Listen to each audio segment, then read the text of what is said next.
வணக்கம். இந்தியாவுல எம்பிஏங்கிறது வெறும் ஒரு டிகிரி மட்டும் இல்ல, அது ஒரு பெரிய கல்ச்சரல் விஷயம். வாங்க, இந்த கனவோட இன்னொரு பக்கத்தை கொஞ்சம் ஆழமா அலசி ஆராயலாம். இந்த டயலாக் நம்மள பல பேர் கேட்டிருப்போம் இல்லையா? இது வெறும் வார்த்தைகள் கிடையாது. பல இந்திய குடும்பங்கள்ல இருக்கிற ஒரு பவர்ஃபுல்லான சமூக எதிர்பார்ப்பு. வாழ்க்கையில அடுத்து இதான் பண்ணணும்னு எல்லாரையும் நம்ப வைக்கிற ஒரு விஷயம். சரி, இந்த எம்பிஏ மேல இருக்கிற ஹைப் எல்லாம் கொஞ்சம் ஓரமா வச்சுட்டு உண்மையான டேட்டா என்ன சொல்லுதுன்னு பார்க்கலாமா? அப்போதான் நீங்க உங்களுக்காக ஒரு தெளிவான முடிவை எடுக்க முடியும். நம்ம எல்லாருக்குமே தெரியும் எம்பிஏனா அது ஒரு பெரிய சக்சஸ் சிம்பிள். வீட்டு ஃபங்க்ஷன்ல இருந்து நியூஸ் பேப்பர் வரைக்கும் எல்லா இடத்துலயும் இத பத்தி தான் பேச்சு. இந்தியாவுல பாத்தீங்கன்னா 5000க்கும் மேற்பட்ட பிசினஸ் ஸ்கூல்ஸ் இருக்கு. இது வெறும் ஒரு கல்வித்துறை மட்டும் இல்ல, இது ஒரு பெரிய இண்டஸ்ட்ரி. இந்த நம்பரை மட்டும் ஞாபகம் வச்சுக்கோங்க, ஏன்னா இது ரொம்ப முக்கியம். சரி, வாங்க இதுக்குள்ள இன்னும் கொஞ்சம் டீப்பா போவோம். இந்த எம்பிஏ கனவோட உச்சக்கட்ட பரிசு ஐஎம் தான். அதோட நிஜ நிலைமை என்னன்னு இப்ப பார்க்கலாம். இதுதான் ஐஏஎம்குள்ள போறதுக்கான கேட் எக்ஸாமுக்கு ரெஜிஸ்டர் பண்ணவங்களுடைய எண்ணிக்கை. யோசிச்சு பாருங்க, 3.3 லட்சம் பேர். என்ன ஒரு பெரிய நம்பர்! ஆனா இந்தியா முழுக்க இருக்கிற 21 ஐஎம்களையும் சேர்த்து மொத்தமாவே இருக்கிற சீட்ஸ் வெறும் 5100 தான். அப்ளை பண்ணவங்க எண்ணிக்கையோட கம்பேர் பண்ணா இது ஒண்ணுமே இல்ல. இப்ப இந்த சார்ட்டை பாருங்க, ரெண்டுக்கும் இருக்கிற வித்தியாசத்தை நீங்களே பார்க்கலாம். இதுதான் நிஜம். போட்டி எவ்ளோ கடுமையா இருக்குன்னு இதுவே சொல்லிரும். ஒரு நிமிஷம், இந்த நம்பரை பத்தி யோசிச்சு பாருங்க. இது எல்லா ஐஎம்களுக்கும் சேர்த்து. இதுவே நீங்க டாப் ஐஎம்ஸை மட்டும் டார்கெட் பண்ணீங்கன்னா உங்க சான்ஸ் 1% கீழே போயிடும். இதிலிருந்து என்ன தெரியுது?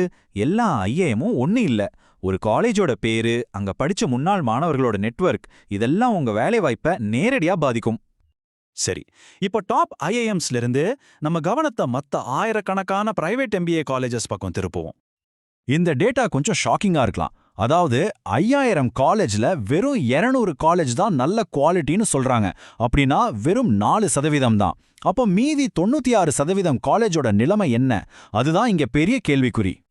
ஆனா இங்க ஒரு விசித்திரமான விஷயத்த பாருங்க.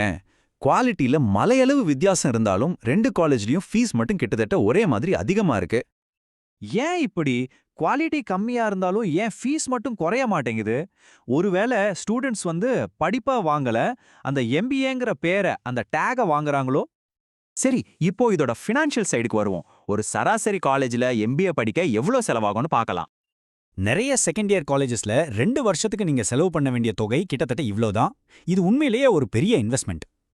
இப்போ வர்ற இந்த டேட்டா உண்மையிலேயே ரொம்ப ஷாக்கிங்கானது. எம்பிஏ முடிச்சவங்கள வெறும் 7%க்கும் குறைவானவங்க தான் வேலைக்கு தகுதியானவங்களா இருக்காங்கன்னு சொல்றாங்க. இது படிப்புக்கும் வேலைக்கு தேவைப்படுற திறமைக்கும் நடுவுல எவ்வளவு பெரிய கேப் இருக்குன்னு காட்டுது. சரி, இது ஒரு பக்கம். இப்போ இன்னொரு பக்கம், அதாவது கம்பெனி சைட்ல இருந்து பாப்போம். அவங்க இன்னும் எம்பிஏ முடிச்சவங்கள வேலைக்கு எடுக்க ஆர்வமா இருக்காங்களா? இந்த சார்ட் மொத்த கதையும் சொல்லிரும். ஒரு பக்கம் ஸ்டூடெண்ட்ஸோட ஆர்வம் 30% அதிகரிச்சிருக்கு. ஆனா இன்னொரு பக்கம் கம்பெனிகள் எம்பிஏ படிச்சவங்களுக்கு கொடுக்கிற வேலை வாய்ப்பு 55% குறைஞ்சிருக்கு. அதாவது மத்த வேலை வாய்ப்புகள் குறையறத விட எம்பிஏக்கான வேலை வாய்ப்பு 2 மடங்கு வேகமா குறைஞ்சிருக்கு. அப்போ இதுல ஏதோ ஒரு குறிப்பிட்ட பிரச்சனை இருக்குன்னு தெரியுது. சரி, இது வரைக்கும் நாம பார்த்த எல்லா டேட்டாவையும் வச்சு பார்க்கும்போது இந்த முடிவு உங்க கையில தான் இருக்கு.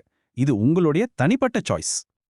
ஆட்டோ பைலட் மோடுன்னு ஒரு கான்செப்ட் இருக்கு. அதாவது நாமலாம் ஒரு முடிவை எடுக்காம சமூகம் நம்மள ஒரு பாதையில போக வைக்கும், பாத்தீங்களா? அததான் இது.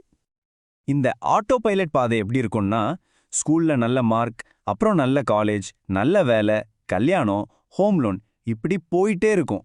இதுல அடுத்து எம்பிஏ பண்ணணும்னு நாம யோசிக்கிறது கூட இந்த ஆட்டோ பைலட் மோட்ல போறதுக்கு ஒரு நல்ல உதாரணம். அதனால நான் உங்களை கேட்க விரும்புற கடைசி கேள்வி இதுதான். நீங்க எம்பிஏ பண்ணணும்னு நினைக்கிறது நீங்களா யோசிச்சு எடுத்த முடிவா, இல்ல இந்த ஆட்டோ பைலட் பாதையோட அடுத்த ஸ்டெப்பா? இத பத்தி நீங்க என்ன நினைக்கிறீங்கன்னு யோசிச்சு பாருங்க.